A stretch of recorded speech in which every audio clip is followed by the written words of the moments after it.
Thank you very much. What we've been hearing is how the system actually works right now. And I want to emphasize we have a world food system. It's based on large multinational companies. It's based on private profits. It's based on a very, very low measure of international transfers to help poor people, sometimes none at all. It's based on extreme irresponsibility of powerful countries with regard to the environment. And it's based on a radical denial of rights of poor people, as we just heard. It's interesting, we heard from the Minister of DRC, what's wrong with your country? Well, we don't even start by saying the King of Belgium created a slave colony for 30 years. The government of Belgium ran the slave colony for another 40 years. The CIA assassinated your first popular leader, Mr. Lumumba, and then installed another dictatorship for the next 30 years. And then Glencore and others now suck out your cobalt without giving you tax income. We don't reflect on that. We say, what's wrong with you? Why don't you govern properly? And so we have a system, but we need a different system. We cannot turn this over to the private sector. We already did about 100 years ago. Not only to the private sector with the U.S. military behind it, with the defense of these property rights in the Minister of Honduras's country, where United Fruit ran the country for a long time.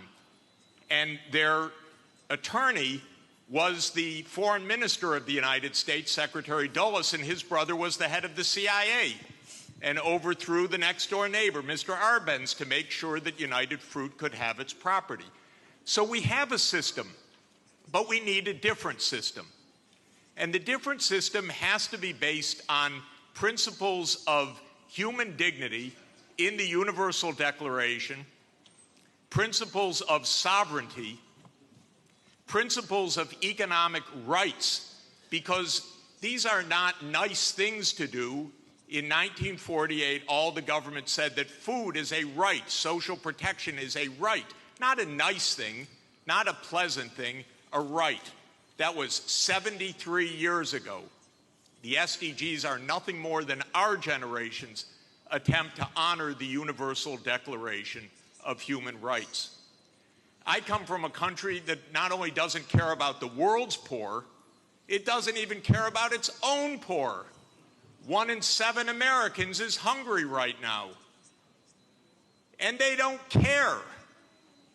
I mean, the poor people care, but one political party, all it cares about is cutting taxes for the rich and filibustering any solution. So we're in a world that's really tough. The private sector's not going to solve this problem. I'm sorry to say to all of the private sector leaders, behave, pay your taxes, follow the rules. That's what you should do.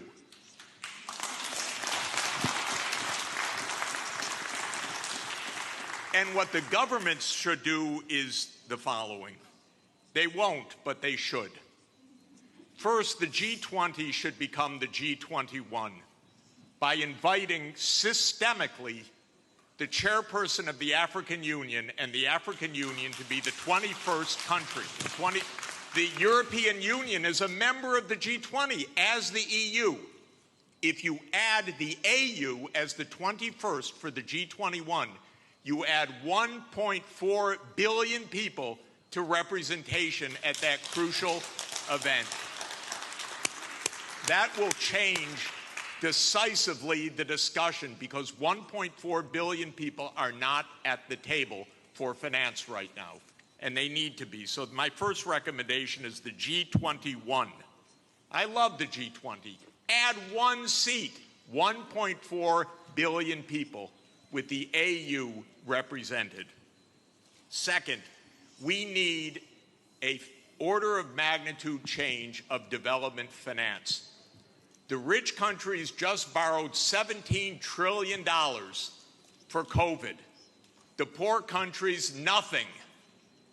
Because the rich countries can borrow at zero, and the poor countries pay 5 or 10% coupon rates or have no access at all.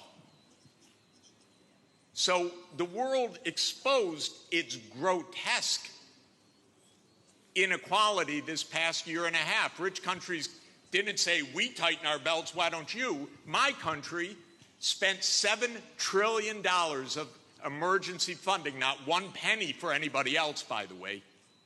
$7 trillion, it didn't even cross the imagination of the US Congress to include a few crumbs for the rest of the world. But the poor countries cannot borrow. That's what we should have heard from the World Bank. I didn't hear that from the World Bank. I didn't hear real numbers. Real numbers are in trillions right now because the world economy is $100 trillion a year. But we don't talk about real numbers. But my job, all I know in this world is long division. Divide by 100 trillion and then see whether you're talking about something real or not. So that's the second thing. We need massively to increase the lending and borrowing capacity of poor countries at near zero interest rates like the rich countries have. Then they could get something done. By the way, for COVID vaccines, what we really need is for the United States to sit down with China, with Russia, with the European Union and the UK one day around the table and allocate these vaccines rather than hoarding them. That's all it would take. And then we're going to have national pathways. This is a wonderful idea, but they're going to need financing. And so everything that I've been saying, I know the numbers. That's all I do for 40 years is add up what's missing. You want electricity? It has to be purchased. You want digital access? It has to be purchased. You want safe water irrigation? It has to be purchased. This is what I do for a living, is add up these numbers and then find out that then somebody makes up something and names 1/100th of what's really needed. It's not even hard. By the way, the IMF has done wonderful studies in the last 2 years showing that we have a financing gap of about $400 to $500 billion a year for the basics for the SDGs. They showed the gap, but nobody comes up with the number, the solution, which wouldn't be so hard because that's just not a big number. It's 0.5 of 1% of world output.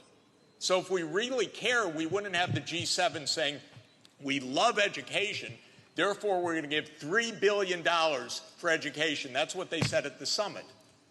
But what UNESCO has shown is that you need at least $30 billion a year, minimum.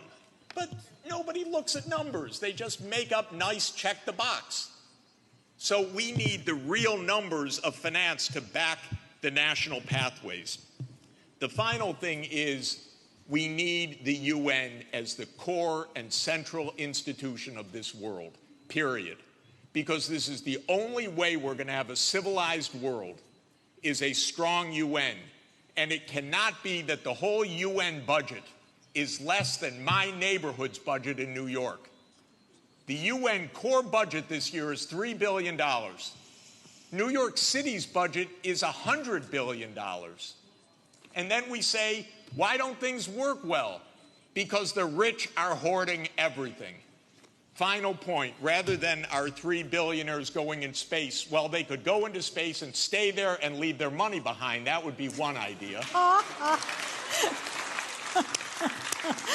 But another idea is we have 2,775 billionaires on the current list. Their combined net worth, 2,700, is $13.1 trillion. Now, I have it on good authority. You don't need more than $1 billion to be comfortable. But they have an excess of $11 trillion over just the $1 billion. So we should be taxing that and having a civilized world. Thank you. Jeffrey Sachs.